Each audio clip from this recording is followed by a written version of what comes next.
Boeing and the U.S. Air Force have agreed on a deal that will pave KC-46 tanker to refuel other aircraft without manual intervention of a person.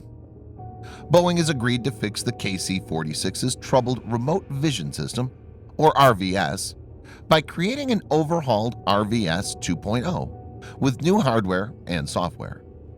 The RVS is basically a suite of cameras, sensors, and software that's designed to allow boom operators sitting inside the aircraft to safely point the boom into the aircraft that needs refueling from the tanker. U.S. Air Force Acquisition Executive Will Roper explained to reporters those changes would include the addition of 4K high-definition cameras that will display imagery in color, as well as modern processors and LiDAR, light detecting and ranging sensors that will help improve depth perception. Roper said, "A proper RVS like that is right on the doorstep to autonomy. All you have to do is take that data that tells the world inside the jet the reality of geometries between the airplane and the boom outside the jet. Once you have that, you simply need to translate it into algorithms that allow the tanker to tank itself." The KC-46's remote vision system has a lingering issue, because of which, in certain conditions, the system produces distorted imagery that increases the risk of the boom hitting another aircraft. This video is sponsored by War Thunder, the most comprehensive military vehicle online game for PC, PlayStation 4, and Xbox One, in which you can go to battle on more than 1,200 playable aircraft, tanks, helicopters, and ships from the 1930s to the 1990s. The game has an amazing attention to detail and focuses on a realistic combat experience, which is why knowing your vehicles and skill really makes a difference. It's easy to get into, and all you need to play is nothing more but your mouse and keyboard or controller. Immerse yourself in cross-platform combat with more than 20 million other military vehicle enthusiasts from all over the world. Download and play War Thunder for free using the link in the description below, and also get a free bonus tank, aircraft, or ship, and 3 days of premium account.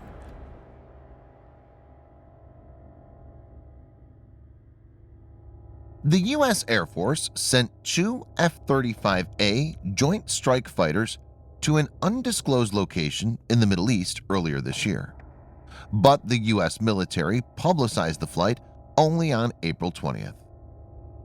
The base appears to be Muwafaq Salti Air Base in Jordan. The deployment demonstrated the ability of the U.S. military to quickly shift assets to respond to emerging contingencies. The 2 F-35s are from the 34th Expeditionary Fighter Squadron and have reportedly begun flying sorties from the location on February 16th. It's interesting to note that Muwafaq Salti Air Base is strategically located, and assets based there could be used for operations in Syria.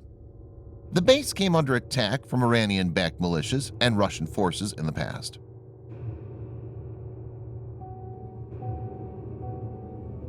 According to Manila's top envoy, the Philippines filed 2 diplomatic protests against Beijing, saying it violated international law through recent actions in the South China Sea. The Philippine Foreign Secretary, Teodoro Locsin Jr., said the protests were delivered to the Chinese embassy in Manila after office hours. Locsin posted on Twitter, "They were for the pointing of a radar gun at a Philippine Navy ship in PH waters, and for declaring parts of the Philippine territory as part of Hainan province." He said both actions constituted violations of international law and Philippine sovereignty. He added, "China created Nansha District under the jurisdiction of Sancha City, akin to something we already protested in 2012. Old hat, but bears repeating in the protest." The Philippines made the accusations against Beijing as the U.S. Pacific Fleet announced that an Australian frigate, the HMAS Parramatta, joined 3 U.S. Navy ships during exercises in the South China Sea on April 18th. This comes after the USS America and Bunker Hill sailed near the Chinese survey ship Haiyang DG-8, which is operating at the site of recent oil exploration inside Malaysian waters.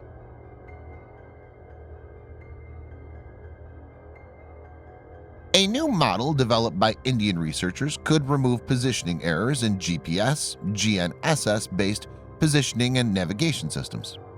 Viewers may note that the ionosphere is a major source of error in GPS, GNSS-based positioning, and navigation networks.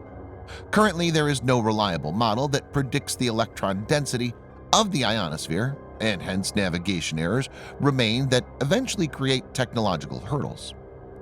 Indian Institute of Geomagnetism (IIG) has developed a global model to predict ionospheric electron density much more accurately.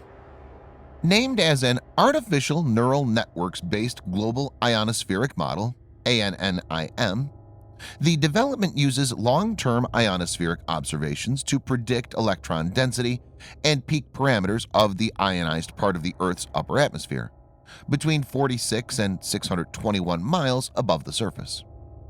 Reports revealed that the model successfully reproduced large-scale anomalies in the ionosphere caused by solar and cosmic radiation. Dr. S. Tulasiram from IIG, one of the two primary researchers, told Sputnik, "This model can be applied for all kinds of GNSS-based positioning, aviation, and navigation applications." Tulasiram noted when asked whether this model will be beneficial for armed forces in aiming at enemy targets. He added, "The model can minimize positioning errors in navigation. It may not be possible to eliminate errors completely. This means that the armed forces that deploy weapons that use GPS, GNSS-based positioning and navigation will have almost pinpoint accuracy. This kind of accuracy will further improve precision strike capability and reduce collateral damage."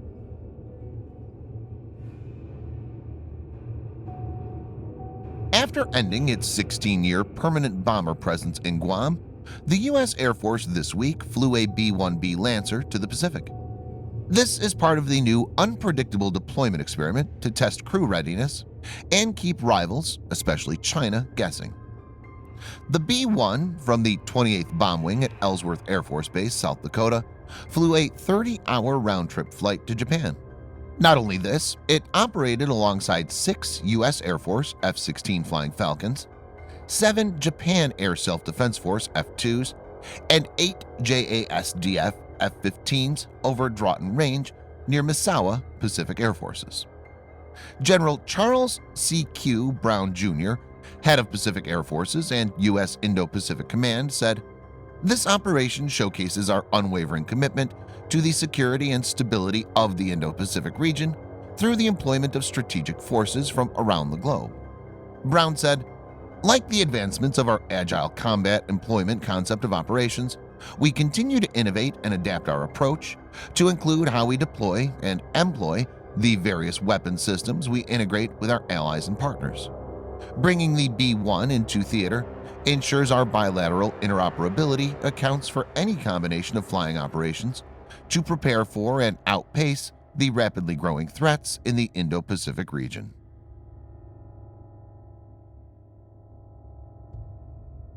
Nearly a dozen Iranian Islamic Revolutionary Guard Corps Navy (IRGC-N) vessels harassed a formation of U.S. Navy and Coast Guard ships in international waters in northern Persian Gulf, the U.S. Navy announced on April 15.